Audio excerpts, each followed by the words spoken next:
Hello everyone and welcome to today's webinar on version 8.5 of MEDIAL. If you have any questions during the course of the webinar, please type them into the chat and we will address them at the end. A recorded version of this webinar will be available should you wish to share it with any interested colleagues. You'll be emailed with a link in the coming days with that. So without any further delay, let's move on to go through the release with you. The first exciting feature is our new MEDIALecture Web facility. Many of you will already be familiar with the MEDIALecture client for PC and Mac. What follows is a demonstration of our new web-based version of MEDIALecture, which offers the same great functionality but without the need to install a client. We've tried to keep the workflow the same as the existing version of MEDIALecture. To initiate it, you use the existing record button on the portal interface as shown.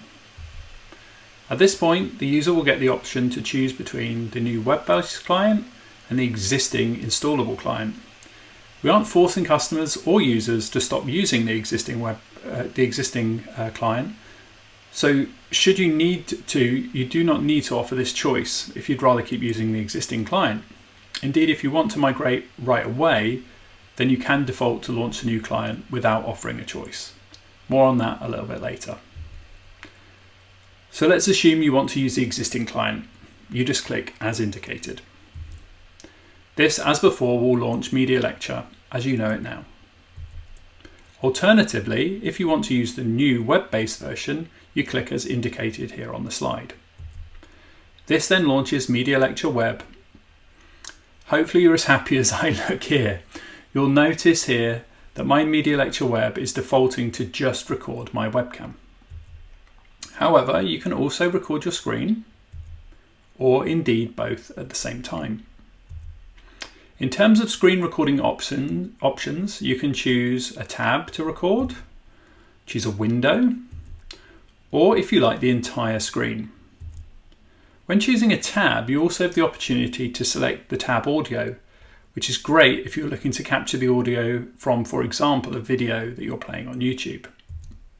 The other really cool thing here is that when you go to record, the title and description information are automatically populated and the user can choose to edit this or not. The typing in of metadata was historically a bugbear with the installed version of MEDIALecture, so this saves time and makes the workflow more slick. And of course, all of this functionality that I've shown is also available in the LMS integrations that we support. So you'd go into your LMS and you simply click to record within the MEDIAL LMS window. Again, you can choose your version of MEDIALecture to use if you have it configured in that way. I've chosen the web version here. Then you can choose what to record in terms of video, screen, or both, and just simply smile for the camera. And once you're recording, you see a preview of what's being recorded and the upload status bar, which indicates your recording is incrementally being pushed to MEDIAL as you record it. You click finish to end the recording, and the recording is automatically added to your LMS text editor. Here we can see the video embedded into Moodle. Not shown before, but you can also pause your video multiple times within the recording, and we will stitch together that recording once it's been uploaded to MEDIAL.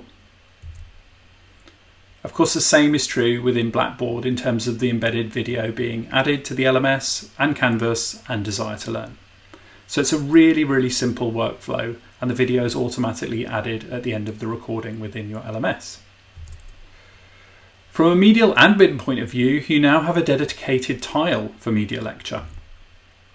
This lets you configure a few key things. As I mentioned before, you can define which client is used by default and whether the user is given a choice.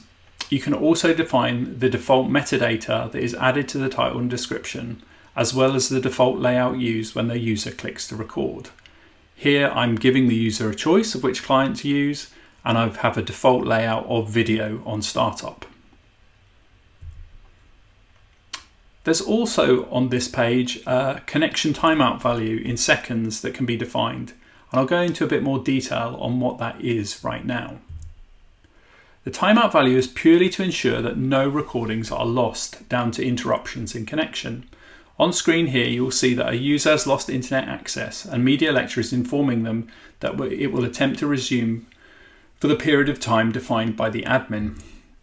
If that time period elapses, they'll be given the opportunity to download and recover the entire recording once they click to stop recording.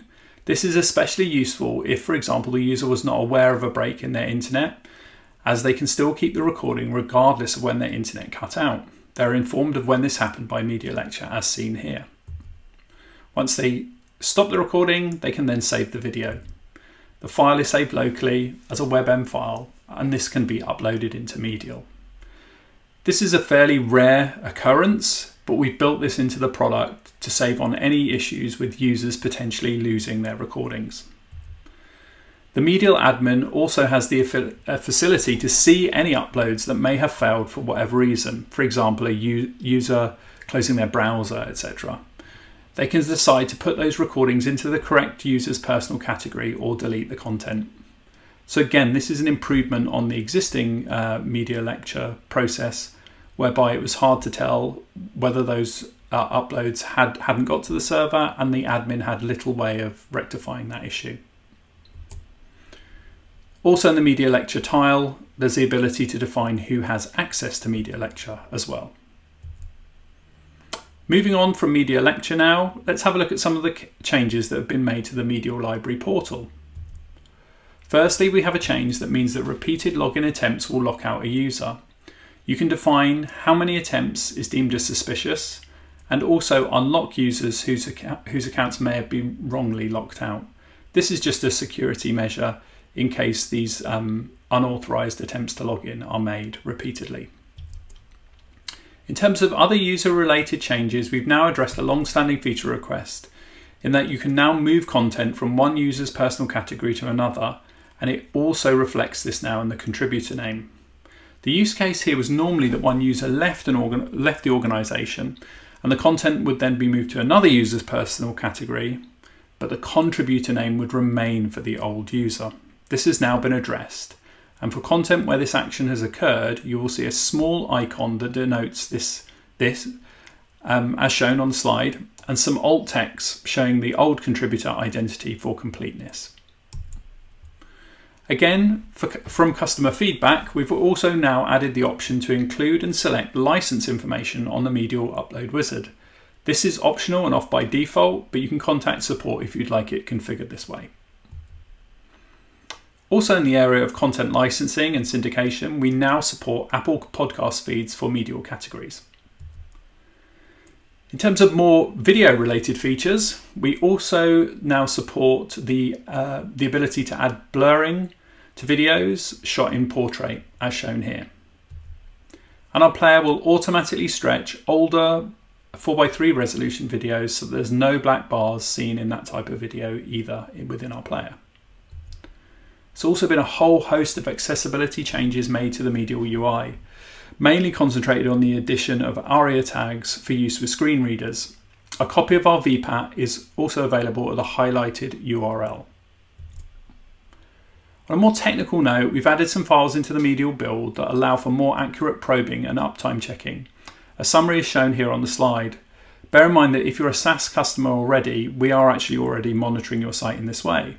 But if you're an on-premise customer who uses probes, these might be useful to you. We can now also add VTT files as part of a bulk upload process. If you want to bulk upload videos to MEDIAL, contact support and we can show you how you can do that with VTT files as well as MP4 files. In terms of analytics, we've also added some new reports that were requested by customers.